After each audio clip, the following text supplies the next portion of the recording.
आज पहिल्यांदा माधवी तिच्या हक्कासाठी आवाज उठवत कडक आवाजात म्हणाली, आई, मी या घरची सून आहे का या घरातली भाडे करू? तिचा आवाज सगळ्या घरात घुमत होता. तिचं बोलणं ऐकून तिची सासू राधाताई तिला टोमणा मारत म्हणाल्या, माधवी, तू आजकाल खूप बोलायला लागली आहेस. सून आहेस तर सुनेसारखं राहायला पाहिजे. मुलीची बरोबरी करायचा प्रयत्न करू नकोस. सासूचे हे शब्द माधवीच्या मनाला सुईसारखे टोचले. तेवढ्यात रमा तिच्या गळ्यातल्या सोन्याचे चेन हातात घट्ट पकडत म्हणाली, वहिनी, तू तर छोट्या छोट्या गोष्टींचा मुद्दा बनवत असतेस. ही बघितलं तर एक सोन्याची चेन आहे. माधवी रागाने म्हणाली, हो ताई, ही तर फक्त एक चेन आहे आणि प्रत्येक वेळी फक्त एक वस्तूच असते. कधी साडी, कधी घड्याळ, तर कधी फोन. फरक फक्त एवढाच असतो की प्रत्येक वेळी एखादी गोष्ट जर माझ्यासाठी आली तर ती रमाताईंसाठी पण हवी असते. आणि जेव्हा रमाताईंसाठी येते तेव्हा तो फक्त मुलीचा हक्क असतो. माधवीच्या बोलण्याने घरात शांतता पसरली. खरं तर आज राधाताईंनी त्यांच्या मुलीला रमाला एक सोन्याची चेन आणून दिली होती. त्यांच्या सुनेने माधवीने पण सेम तशी चेन तिच्यासाठी मागितली होती आणि या गोष्टीवरून घरात तमाशा उभा राहिला होता. माधवीचा नवरा नितीन ऑफिसवरून घरी आल्यावर त्याला घरातले वातावरण तापल्याचे जाणवले. त्याने रागात डोळे मोठे करून विचारलं, काय झालं? घरात का तमाशा उभा केला आहे? भावाचं बोलणं ऐकून रमा रडत म्हणाली, दादा, तुझ्या बायकोला समजावून सांग. आईने माझ्यासाठी सोन्याची चेन घेतली आहे आणि तिला पण तशीच चेन हवी आहे. ती माझ्या प्रत्येक गोष्टीत बरोबरी करत असते. नितीनने एक नजर माधवीवर टाकली.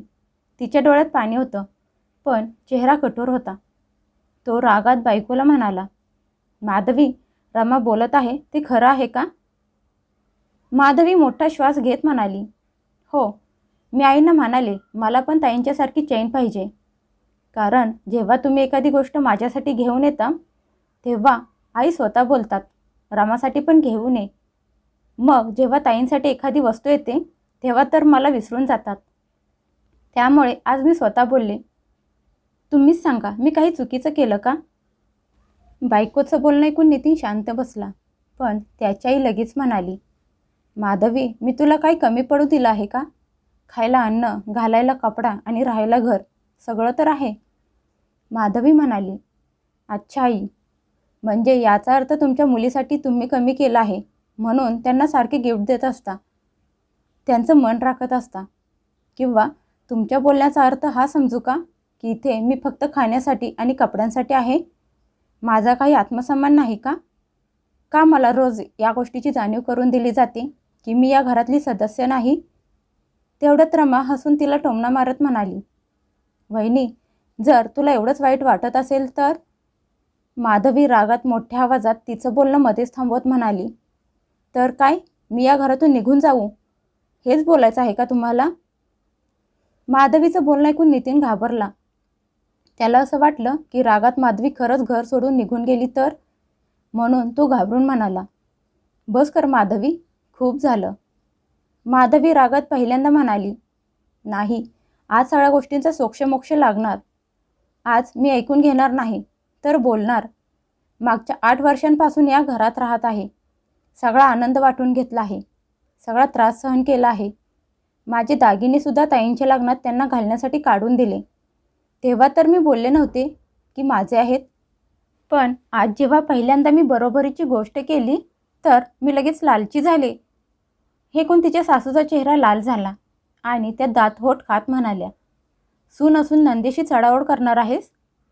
यावेळी माधवी हळू पण कठोर आवाजात म्हणाली, आई, मी चढाओढ करत नाही. मी फक्त हे बोलत आहे की जर या घरची जबाबदारी माझ्यावर आहे तर मग मी या घराचा हिस्सा पण आहे. जर मी परकी आहे तर माझ्याकडून कसलीच अपेक्षा ठेवू नका. नितीनने त्याच्या आईकडे बघितलं. त्यांच्या चेहऱ्यावर असमंजस भाव होते. रमाच्या डोळ्यात राग होता, पण कुठे ना कुठे भीती पण होती. तिची सासू थोडा वेळ शांत बसली आणि मग कठोर आवाजात म्हणाली, या घरात मी बनवलेले नियम चालणार. ज्याला राहायचं आहे त्याने गपचूप राहावं, नाहीतर त्यांच्यासाठी बाहेरचे दार उघडं आहे. माधवीने डोळे पुसले. तिचा आवाज कापला नाही. ती म्हणाली, ठीक आहे आई, नियम तुमचे असतील, पण आज माझा आत्मसन्मान पण माझा असेल.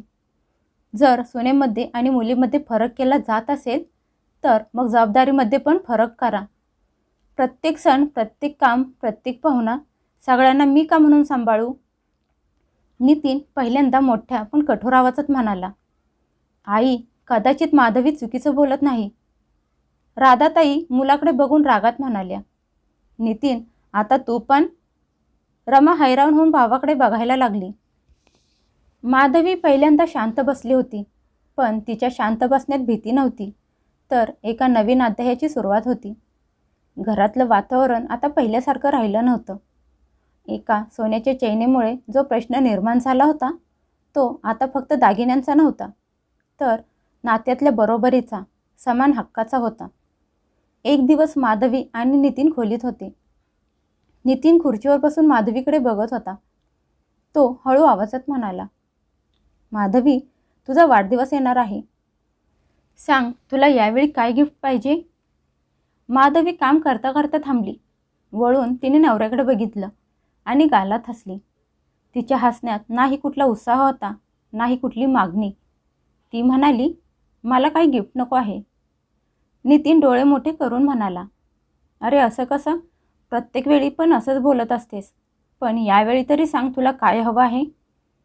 माधवी थोड्या वेळ शांत बसली आणि नंतर बेडवर येऊन बसली आणि खिडकीतून बाहेर बघत म्हणाली, अहो नितीन, खरंच तुम्हाला काही करायचं असेल तर एक छोटंसं काम करूया. आपल्या खोलीतले हे पडदे आहेत ना, आपण ते बदलून टाकू. खूप वर्ष झाली हे पडदे लावून. त्यांचा रंग पण फिका पडला आहे. नितीन मान हलवून म्हणाला, हो ठीक आहे. माधवी भिंतीकडे इशारा करून म्हणाली, हे छोटं कपाट काढून भिंतीतलं कपाट बनवून घेतलं तर चांगलं होईल. त्यात सगळं सामान व्यवस्थित बसेल आणि आपली खोली पण छान दिसेल. नितीन भिंतीकडे बघून म्हणाला, माधवी, तुझी आयडिया वाईट नाही. आपण बनवून घेऊ. अजून दोघांचं बोलणं पूर्ण झालं पण नव्हतं. तेवढ्यात त्यांच्या खोलीत तिची सासू आली आणि म्हणाली, अरे नितीन, तुमच्या दोघांचं काय बोलणं सुरू आहे? नितीन सहज म्हणाला, अगं काही नाही आई. आम्ही विचार करत होतो की खोलीतले पडदे बदलून घ्यावेत आणि एक कपाट बनवून घ्यावं. हे ऐकून त्याच्या आईच्या चेहऱ्यावर एक वेगळीच चमक आली. जणू त्यांना संधीच मिळाली होती. त्या डोक्यावरचा पदर नीट करत म्हणाल्या, अरे वा, खूप छान. जर पडदे बदलत आहेस तर अजून एक काम का करत नाहीस? तू रामाच्या घरासाठी पण पडदे बनवून घे. एकत्र बनवून घेतले तर स्वस्त पडतील. नितीन काही बोलणार त्या अगोदरच त्याची आई पुढे म्हणाली, आणि हो, अरे रामा बोलत होती, तिच्या घरातलं कपाट पण तुटलं आहे. मग जर तू इथे बनवून घेतच आहेस तर त्यासोबत तिच्या घरासाठी पण बनवून घे. म्हणजे पैसे पण कमी लागतील. 2-2 कामं सोबत होऊन जातील. खोलीत अचानक शांती पसरली. माधवी तिच्या सासूकडे बघत राहिली आणि मग अचानक टाळ्या वाजवायला लागली. नितीन आणि तिची सासू चकित होऊन तिच्याकडे बघायला लागले. माधवी हसत म्हणाली, वा आई, वा, किती छान कल्पना दिली आहे तुम्ही. खरंच पैसे वाचवण्याचा यापेक्षा चांगला दुसरा पर्याय असूच शकत नाही. तिची सासू म्हणाली, अगं यात चुकीचं काय आहे? एकासोबत कामं झाली तर खर्च कमी होईल ना? माधवी मान हलवत हसून म्हणाली, पैसे पण कमी खर्च होतील आणि 2-2 घराची कामं पण एकत्र होतील.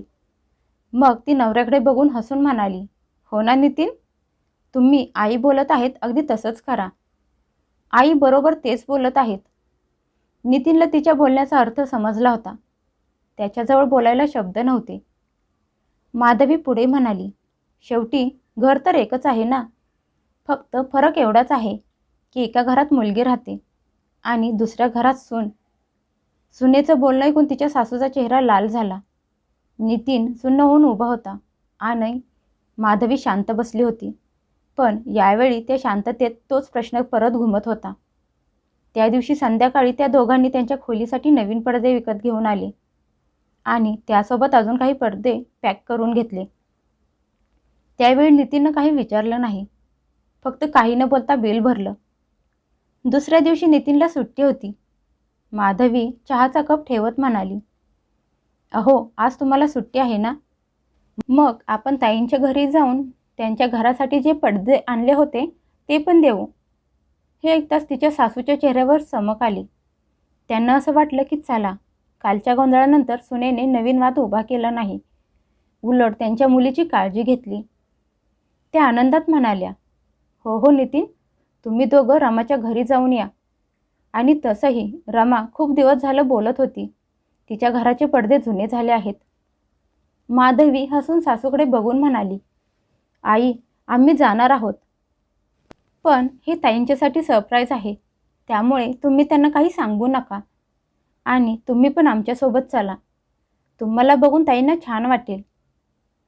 सुनेचं बोलणं ऐकून राधाताई खुश होऊन म्हणाल्या, हो हो, मी आत्ता जाऊन तयार होऊन येते. थोड्या वेळानंतर ते तिघे पडदे घेऊन रमाच्या घरी पोहोचले. रमा त्यांना बघून थोडीशी हैराण झाली आणि लगेच हसून म्हणाली, अरे दादा, बहिणी, आई, तुम्ही तिघे अचानक कसे काय येणं केलं? सगळे घरात आले. माधवीने पडद्यांची आणलेली पिशवी टेबलवर ठेवत हसून म्हणाली, हे घ्या ताई, तुमच्या घरासाठी नवीन पडदे. हे ऐकून रमा चकित झाली आणि म्हणाली, माझ्या घरासाठी पडदे? माधवी म्हणाली, मी माझ्या खोलीसाठी घ्यायला गेले होते, म्हणून म्हटलं तुमच्यासाठी पण घ्यावेत. शेवटी जी गोष्ट आमच्या घरासाठी आणली जाते ती तुमच्यासाठी पण आणली जाते. तिचा आवाज खूप गोड होता, पण त्या शब्दांच्या मागे लपलेला अर्थ स्पष्ट कळत होता. अचानक माधवीचं बोलणं ऐकून रमाच्या चेहऱ्यावरचं हसू फिकं पडलं. तेवढ्यात रमाचा नवरा सुधीर आतून बाहेर आला. त्याने ती पिशवी बघितली आणि संकोच करत म्हणाला, अरे वहिनी, याची काय गरज होती? खरंच आता 2 महिन्यापूर्वीच आम्ही पडदे बदलले आहेत. त्यांचं बोलणं ऐकून माधवीने खिडकीचे पडदे बघितले. खरंच नवीन पडदे लावलेले होते. माधवी म्हणाली, अच्छा, 2 महिन्यांपूर्वी? हे ऐकून रमाचा चेहरा कठोर झाला. माधवी तिच्या सासूकडे आणि नंदेकडे बघून म्हणाली, अरे ताई, तुम्ही ही गोष्ट आईंना सांगितली नव्हती का? रमा चकित होऊन म्हणाली, वहिनी, याचा काय अर्थ? माधवी सरळ म्हणाली, अहो ताई, आई तर बोलत होत्या की तुमच्या घराचे पडदे खूप जुने झाले आहेत, म्हणून तर आम्ही लोकांनी तुमच्यासाठी नवीन पडदे आणले आहेत. रमाचा चेहरा रागाने लाल झाला. तिने रागात तिच्या नवऱ्याकडे बघितलं, जणू डोळ्यांनी त्याला सांगत होती, अजून काही बोलू नका. पण सुधीरला काहीच कळत नव्हतं. त्याने रमाकडे बघितलं आणि नंतर खिडकींच्या पडद्यांकडे आणि नंतर म्हणाला, 1 मिनिट, मला काही समजलं नाही. आणि त्याने सरळ बायकोला विचारलं, रमा, तू अशी रागात माझ्याकडे का बघत आहेस? तुझ्या आईला कसं माहीत आपल्या घरातले पडदे खूप जुने झाले आहेत? रमाजवळ तिच्या नवऱ्याच्या प्रश्नाचं उत्तर नव्हतं. तिचे ओठ सुकले होते.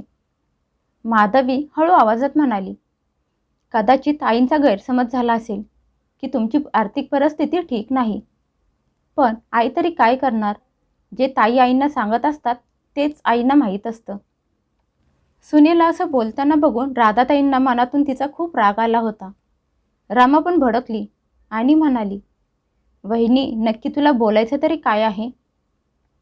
माधवी लगेच म्हणाली, अरे नाही ताई, मी तर फक्त तेच बोलत आहे जे आईंनी आम्हाला सांगितलं होतं आणि तुम्ही आईंना. मग माधवीने घरावर नजर टाकली आणि म्हणाली, ताई, तुमच्या घरात तर सगळं काही चांगलं आहे. पडदे नवीन आहेत, फर्निचर पण छान आहे आणि कपाट तर खूपच सुंदर आहे. तिने जाणून बुजून कपाट या शब्दावर जोर दिला. कपाट हा शब्द ऐकून सुधीरने डोळे मोठे केले. माधवी सरळ म्हणाली, अहो, आई तर बोलत होत्या की तुमचं कपाट तुटलं आहे, त्यामुळे आम्ही विचार केला की आमच्या घरात नवीन कपाट बनवणार आहोत, तर त्यासोबत तुमच्यासाठी पण बनवून घ्यावं. हे ऐकून सुधीर खूपच चकित झाला आणि म्हणाला, काय? त्याने बायकोकडे बघितलं आणि म्हणाला, रमा, आपलं कपाट तर चांगलं आहे. रमा रागाने लाल झाली होती. माधवी हसत पुढे म्हणाली, बहुतेक आईंना तुमच्या घराची जरा जास्तच काळजी लागून राहिलेली असते. सुधीर आता गंभीर झाला. तो बायकोला कठोर आवाजात म्हणाला, रमा, मला एक गोष्ट समजून सांग.